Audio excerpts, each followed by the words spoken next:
그 체감 정도가 상반기까지만 해도 그래도 어렵지만 설마 영화가 사라지진 않지. 뭐 극장이 좀 뭐 부침을 겪을 순 있지. 절망이지만 희망이 같이 있는 그런 느낌이었다면 지금은 출구가 보이지 않는다. 이제 홍콩 영화의 그 전철을 밟는 데까지는 그리 오랜 시간이 걸리지 않을 것 같다. 안녕하세요 여러분. 무엇이든 세 가지로 가르쳐드리는 명지대 교수 김익환입니다. 오늘은 말이죠, 정말 제 유튜브에서 처음인데 영화 얘기를 하기 위해서 우리 영화평론가 이승현 선생님을 모셨어요. 이승현 선생님이 최근에 한 달 전이죠, 9월 정도에 요 책을 냈는데 아이고 책 제목이 무시무시해요. 한국 영화가 사라진다. 그래서 오늘 이승현 평론가 모시고 영화 이야기를 아주 재밌게 풀어갈 것이거든요. 끝까지 시청 부탁드리겠습니다. 자, 이승현 평론가님 인사 부탁드리겠습니다. 네, 처음 뵙겠습니다. 저는 이승연이고요. 영화 얘기하면서 살고 있어요. 네, 영화 평론가이자 작가 그리고 칼럼니스트로 활동하고 있고요. 이번에 영화를 산업 쪽에서 살펴보는 책을 가지고 왔는데 제목이 무시무시하다고 하셨지만 그게 지금 우리의 좀 안타까운 현실입니다. 그래서 많이 관심 가져주시고 오늘 즐겁게 대화 나누면 좋겠습니다. 네, 고맙습니다. 한국 영화가 사라진다. 결국은 영화계의 실제 현실을 조금 들여다보는 그런 기회가 될 뿐만 아니라 우리가 영화를 보는 사람 입장에서 한국 영화가 도대체 어떻게 성장하면 될지에 대한 우리의 바램 같은 것도 사실 평론가의 평론이란 우리의 생각만 밝히는 게 아니죠. 여러분들의 생각이 저는 이 책 안에 충분히 녹아있다고 생각하고요. 그 뒷부분에 보면 OTT, 그러니까 넷플릭스의 시대에 같이 됐지 않습니까? 이런 문제들도 여기서 재밌게 다루고 있으니까 나중에 책 얘기도 좀 하도록 하겠습니다. 제일 앞에는 선생님 얘기부터 좀 여쭤보려고 그래요. 일단 커리어가 영화에서 출발하신 분이 아니세요? 네. 아니 깜짝 놀랐습니다. 여러 가지 뭐 선거 홍보 활동도 하셨고 그리고 방송 작가 지향도 하셨고 그런 과정을 거치다가 지금은 한국에서 무시할 수 없는 영화 평론가가 되셨거든요. 우리 또 개인적으로 그렇게 자신이 원하는 나다운 삶을 새로 개척해서 삶을 살아가려고 하시는 분들이 많은데 이승현 평론가는 그런 의미에서도 아주 우리에게 모범이 되는 케이스라서 어쩌다가 영화 평론가가 되셨는지 얘기도 좀 들어보겠습니다. 제가 학사는 교육학을 했고요. 석사를 정치학을 했어요. 그래서 정치학을 하셔서 선거판에도 잠깐 계셨구나. 사회생활을 사실은 국회에서 시작했습니다. 보좌관으로. 그렇게 시작을 하고 10년 정도 거기에 있었죠. 필드에서. 정치권에서 이제 저 계속 글을 썼어요. 뭐 언론사를 상대하거나 연설문을 쓰거나 이제 이런 일을 하다가 10년 정도 지나고 나니까 좀 제가 저다움을 잃어가는 느낌이 들더라고요. 결국은 나다움이네. 네. 다른 길을 좀 가야 되겠다라는 생각을 해서. 근데 그때 이제 제가 드라마 영화 좋아하기 때문에 드라마 작가를 하려고 하다가 드라마보다 영화에 빠지게 된 거예요. 국회의원 보좌관을 하다가 작가가 되겠다. 네. 사실 작가도 드라마 작가에서 왕창 성공하지 않는 이상은 되게 어렵잖아요. 그렇죠. 그래도 그 길을 선택하고 수련을 하셨네요. 네. 그러다가 영화에 빠지고 영화가 너무 좋은 게 많은데 대중들에게 소개되지 않은 이렇게 숨겨진 보석들이 많더라고요. 그래서 그거를 대중들에게 좀 알려주고 싶다라고 하는 생각에서 책을 쓰게 됐고 또 거기서 SNS로 확장이 되고 그래서 그렇게 하다 보니 지금의 제가 이렇게 된 것 같습니다. 여러분들 이것도 되게 놀라운 사실인데 이제 영화계에 있으면 무슨 심사라든지 이런 데 막 불려다니거든요. 이제 그런데 불려가기 시작하면 제대로 된 평론가가 되는 거예요. 그러니까 영화계에서 공식 인정을 받는 것이죠. 지금 그 지경에 이르신 거네요. 네, 조금 이렇게 본격적으로 그 활동을 하고 있다라기보다는 이제 진입하게 되었고, 이제 많은 분들이 저에게 기대하는 역할들 많이 보여드릴 수 있으면 좋겠다는 생각이 들기도 하고, 그 역할을 잘 해내기 위해서 열심히 지금 달리고 있습니다. 영화 전혀 상관없는, 그러니까 관심이 많은 정도의 사람이 이제는 자기 전문 영역을 책을 통해서 개척해낸 케이스지 않습니까? 우리 모두 그리고 아까 얘기에 나다움이라는 키워드가 나와서 그 나다움이라는 것을 찾아가는 과정에서 보통 뭐 예를 들어서 전문 교육 과정을 받는다든지 기타 등등 여러 가지 요건들을 이야기하는 사회가 이미 아니라는 것을 이승현 평론가께서 잘 보여주고 있지 않을까 싶어서 너무 반갑습니다. 네, 우리 김 교수의 세 가지 봐주시는 구독자 여러분들께 우리도 저런 삶을 한번 살아보겠다 이런 어떤 용기를 주는 그런 분께서 오늘 나와주신 것 아닌가 싶습니다. 네, 영화 얘기를 잠깐 들어가면요. 우선 꼭 추천하고 싶은 영화 네. 소개해 주실 수 있을까요? 제가 20대에도 30대에도 40대에도 권할 수 있는 영화가 두 편이 있더라고요. 아, 그렇구나. 네. 엄청 궁금해져. 두 영화인데요. 하나는 다들 아시는 인생은 아름다워. 그 영화하고 두 번째는 이제 독일 영화인데요. 타인의 살, 그 두 영화는 언제 내가 어떤 상황에 있는지에 상관없이 보셔도 언제나 우리에게 교과서 같은 힐링이 되면서 교훈이 되면서 인생을 어떻게 살아야 하는가에 대한 방법론을 알려주는 최고의 영화라고 생각합니다. 고맙습니다. 여러분들 영화 두 개 메모해 두셨죠? 우리 김 교수의 세 가지 구독자들은 이렇게 유튜브 들으면서도 기록하고 메모하는 습관이 네, 자꾸 있어서 인생은 아름다워는 본 영화인데 너무너무 가슴을 따뜻하게 함과 동시에 삶의 의미 해석이라는 걸 다시 하게 하는 아주 중요한 영화였고요. 사실 그런 의미를 쫓아가는 영화를 보면 감동도 되고 되게 재미있거든요. 근데 영화가 나오면 왜 망하죠? 네, 이게 뭐 말하자면 스포츠도 그렇지만 대진표에 의해서 그런 이제 운이라는 거죠. 환경적인 조건에 의해서 그러기도 하고 본질적으로는 마음에 닿지 않는 거죠. 한국 영화가 사라지고 있다. 왜 사라지고 있고 왜 망하고 있습니까? 라고 물어보면 여러 가지 조건이 있어요. 그동안 지난 3년 동안 코로나가 있었고요. 네네. 그래서 사회적 거리두기 때문에 극장에 갈 수 없는 지경에 있었고 이제 그 시기를 틈타서 OTT가 급성장을 했죠. 네네. 그러면서 사람들의 문화 소비 방식이 달라진 이제 그거는 이제 환경적인 조건이 되겠고 본질적으로는 영화나 소설 같은 결국은 이야기의 다양성 이거든요. 그러니까 문화의 컨텐츠의 질이라고 우리가 얘기하는 것은 다양한 얘기를 얼마만큼 대중의 마음에 와닿게 소구하느냐 그런 차원으로 보면 한국 영화가 다루고 있는 소재와 주제와 이야기의 방식들이 대중의 눈높이에 떨어지고 있다라고 볼 수 있는 거죠. 제작비를 엄청 투자해서 스케일 크고 막 유명한 배우가 나오고 그런 영화들도 물론 필요하고 그러니까 소위 말하는 극장에서 봐야 제맛인 영화들도 필요하지만 결국은 우리는 그 서사의 구조가 가진 이야기를 통해서 우리의 인생을 이렇게 같이 그 안에서 느낄 수 있어야 하는데 이야기의 다양성에 이걸 부합하지 못하는 이제 그런 문제가 있다라고 보여집니다. 결국은 영화도 제작비는 영화의 특징에 따라서 많이 들어갈 수도 있고 적게 들어갈 수도 있겠죠.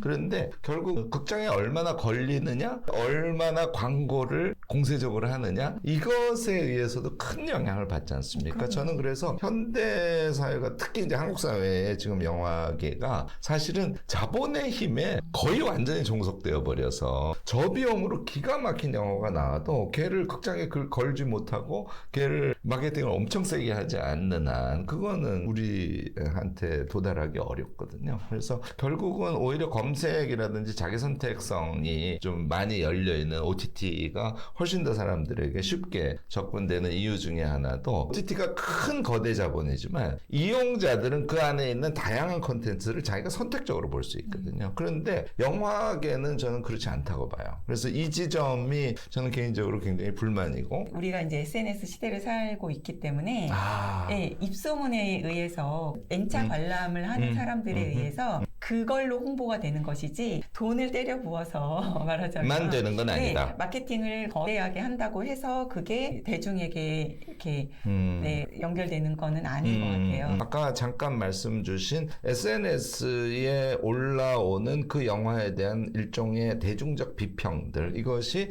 영화계를 만들어가는 하나의 굉장히 중요한 파워로 등장하기 시작했다. 이제 이런 뉘앙스의 말씀을 해주신 것 같아요. 우리 영화 많이 보고 영화에 대해서 우리의 소개랄까 우리의 비평이랄까 이런 것들을 좀 더 적극적으로 하는 그런 시대가 되면 저는 한국 영화가 다른 어떤 힘보다 이런 힘에 의해서 다시 살아날 가능성이 있다 하는 것을 좀 오늘 대화하면서 느낌으로 확 오네요. 이승현 평론가님께서 나오신 이유 중에 하나가 저는 그거라고 생각해요. 저도 한국 영화 정말 값어치 높은 그런 세계인데 이거 우리 힘으로 같이 살려가면 좋겠고요. 그런데 책 제목이 여러분들 한국 영화가 사라진다예요. 이게 하나의 큰 경향으로서 없지 않다고 지금 보시는 거거든요. 이 얘기 잠깐 하고 다른 얘기로 또 넘어가겠습니다. 정말 한국 영화 사라질까요? 그 체감 정도가 상반기까지만 해도 그래도 어렵지만 설마 영화가 사라지진 않지. 뭐 극장이 좀 뭐 부침을 겪을 순 있지만 그래도 한국 영화인데 우리는 한류가 있잖아. 이런 게 있었어요. 그랬는데 1년 중에 가장 그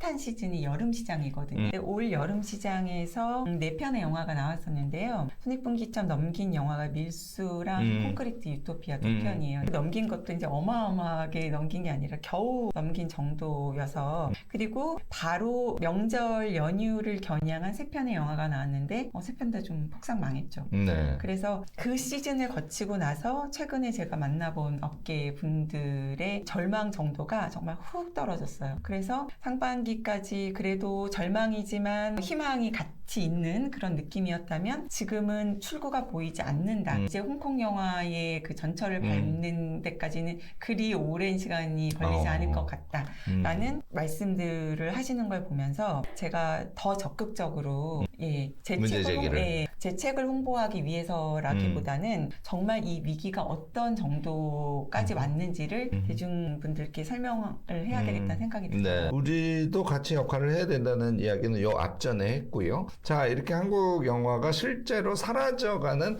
아주 체감도가 높은 아주 위급한 상황에 있다는 선언을 지금 하신 거거든요. 영역별로 역할들이 있을 것 같아요. 사실 이제 국가의 역할이 있는 것이고, 영화계 안에서도 우리가 한국이 가장 강점인 게 뭐냐면요, 저예산으로도 고퀄리티의 작품을 만들 수 있는 저력을 갖고 있다는 거예요. 네, 보통 영화를 사랑하는 사람들은 모래알 같은 그 힘이 모여서 얼마나 그 국가라든지 또는 영화계도 어찌 보면은 대중의 힘에 의해서 영화계의 문화도 바꿔가고 하는 거거든요. 실질적으로 어느 정도의 힘이 발휘될지는 잘 모르지만 저는 개인적으로 기대했으면 해요. 아까 우리가 블로그 많이 씁시다. 그리고 영화가 어렵다 그러면 또 때로 몰려서 영화 보러 가고 그럴 수 있거든요. 그래서 나는 그런 힘을 좀 믿었으면 좋겠고, 현재 한국의 문화계에서 특히 이제 문화의 생산자의 입장에 계신 분들이 우려하고 하는 것들, 그런 것을 저는 뭐 대중의 힘 그리고 문화계에 있는 사람들의 목숨 걸려고 하는 어떤 독립과 자립의 지향들,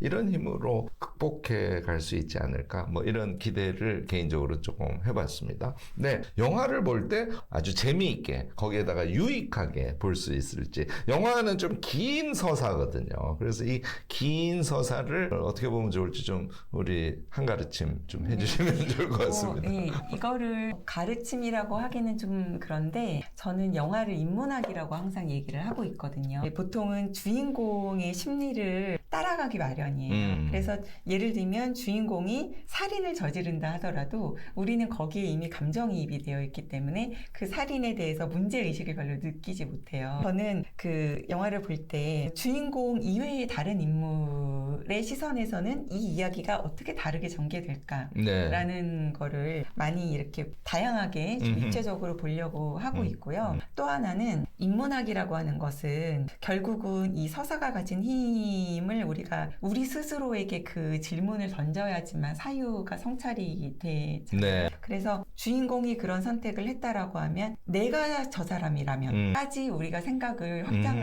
해서 저 사람의 선택이 옳을까 그를까도 이제 우리가 판단하겠지만 나라면 어땠을까?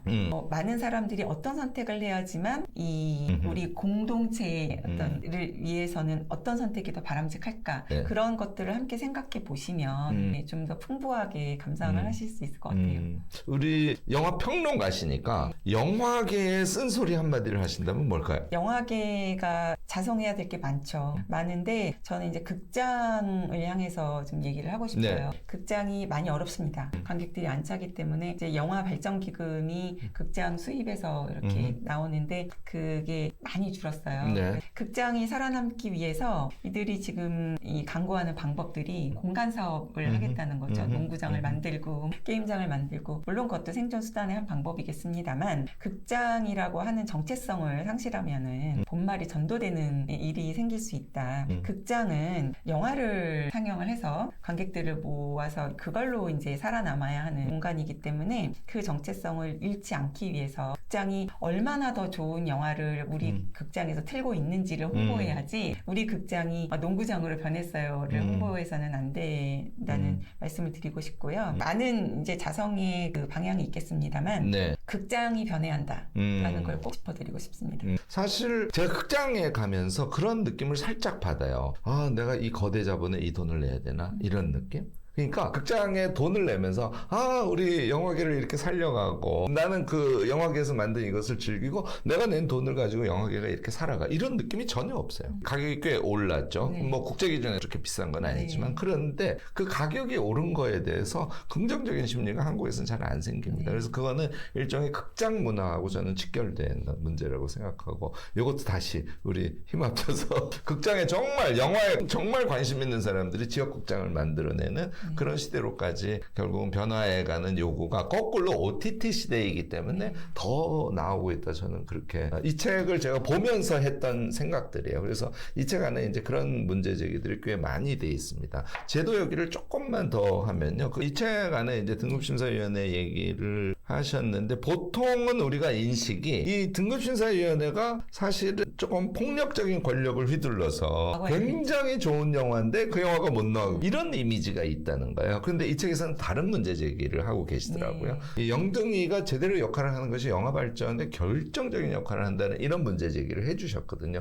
이 얘기는 좀 상세하게 우리가 얘기를 들을 필요가 있을 것 같아요. 네, 범죄도시의 네네네. 예를 들면 좋겠는데요. 범죄도시 1과 2가 그래서 다 보셨을 것 같은데요. 네. 그런데 제가 듣다 보니까 저는 왜 범죄도시는 다 봤으리라고 지금. 아니 그게 이제 천만 영화였기 때문에 농담이었습니다. 네. 범죄도시 사실 다 봤고요. 네. 저도 영화 꽤 많이 봐서 애지간한 영화는 다 보고 네, 있습니다. 1, 2, 3 전부 천만 영화 그렇죠. 원은 아니었나요? 하여튼 뭐 그냥 솔직히 네, 얘기하면 예. 저 영화를 왜 저렇게 많은 사람들이 보지 하는 생각이 많아요. 특히 2를 보고는 뭐 1은 뭐 그렇네. 그러니까 1은 이제 좀 신선하니까. 네. 그런데 2부터는 사실은 재탕인데 뭐 저걸 왜 볼까 뭐 이런 느낌? 그러니까 1은 청불이었어요. 그랬는데 2가 되면서 15세 관람가가 된 거예요. 아, 그렇구나. 근데 다 보셨겠지만 그 폭력성이 1과 2가 수위가 그렇게 다르지 않습니다. 그래서 이거 장난 아니죠. 네. 근데 2를 찍으면서 감독이 당연히 청불이 나올 줄 알고 거기에 맞춰서 찍었다는 거예요. 근데 막상 등급심사가 나왔는데 15세가 나온 거예요. 근데 사실은 속으로는 쾌재를 불렀겠죠. 그럼 관객 수가 엄청 다른데. 네, 그래서 1000만이 넘을 수 네, 있는데 네, 네. 그런데 감독도 이제 찔린 거예요. 네, 네, 네. 그래서 이거를 등급심사가 나오고 난 다음에 좀- 컷을 했구나. 네. 아. 그러니까 이거는 사실 영등에서 잘못한 거죠.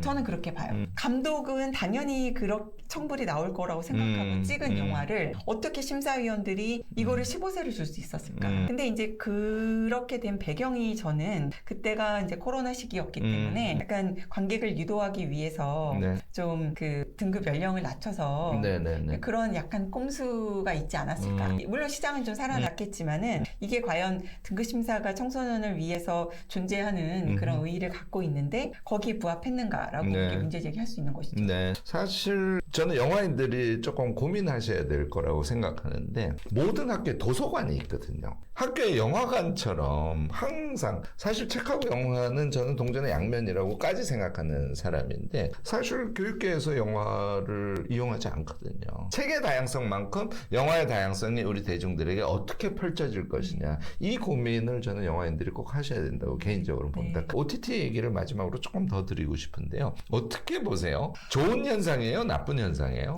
OTT는 좋다 나쁘다를 말하기 이전에 거부할 수 없는 흐름이죠. 이제. 네. 받아들여야 되고 OTT 플랫폼의 수익 구조 자체가 시청 시간에 비례하게 되어 있어요. 네네네. 그렇다 보니 2시간으로 압축해서 보여줄 수 있는 것을 얘네들은 10시간으로 늘려야 수익이 창출이 되는 거예요. 그렇다 보니 이제 전통적인 개념의 영화보다는 시리즈물을 만들고 싶어 하죠. 네. 그렇다 보니 이게 좀 상충되는 아직은 이제 급변을 하는 과정에 있고 그래서 접점 점이 필요한 게 많다고 생각을 하는데요. 이 영화 산업에 OTT가 도움이 되냐 하면 꼭 그렇진 않아요. 근데 영상이라고 하는 범위로 이렇게 넓히면 당연히 플랫폼이 많아지는 건 좋죠. 네네. 네, 그래서 이게 같이 가야 하는 것이지 OTT가 성장하는 것이 영화 산업을 죽인다라고 하면은 사실 바람직하진 않은 것 같아요. 네. 공존과 상생을 할 수 있는 우리가 방법을 찾아내야 하는 것이고 그래서 토종 OTT가 어떻게 될 거냐고 하면 저는 지금 현재로서는 장밋빛은 아니다. 네. 그럴 수 있죠. 네. 그리고 뭐 꼭 토종이 살아남아야 된다는 이유도 사실은 근원적으로는 없고요. 우리 김 교수의 세 가지 구독자들에게 마지막으로 한마디. 네, 볼거리가 많아졌다라고 하는 거는 우리에게 참 커다란 축복인 것 같아요. 네. 그런데 좋은 것들을 찾아서 봐야지만 우리에게 자양분이 될 거기 때문에 저는 제 직업이 그래서이기도 하지만 좋은 작품들을 선별해서 제가 소개하는 일을 열심히 네네. 할 거고요. 한국 영화가 사라진 한 번도 생각 못 해보셨을 거예요. 극장이 없어진다고 한 번도 상상해보지 못했던 현실이 우리 한국 영화가 홍콩 영화의 전철을 밟을 수 있다고 이런 위기의식을 한 번만 좀 느껴주시고 우리는 한류를 지켜야 되잖아요. 그리고 한류를 지킨다는 건 그냥 자부심을 지켜낸다라는 차원을 넘어서서 우리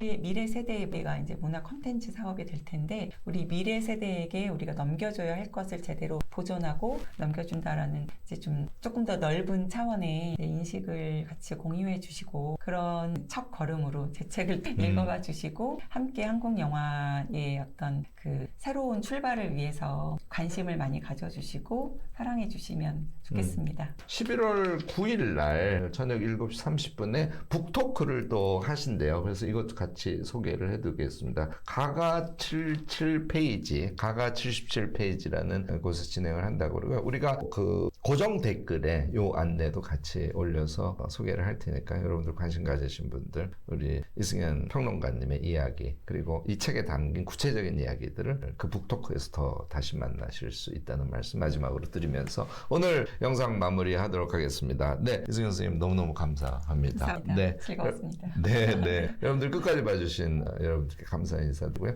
마지막은 이거 잊지 마세요. 구독, 좋아요, 알림 설정. 여러분들 안녕. 다음에 만날 때까지요.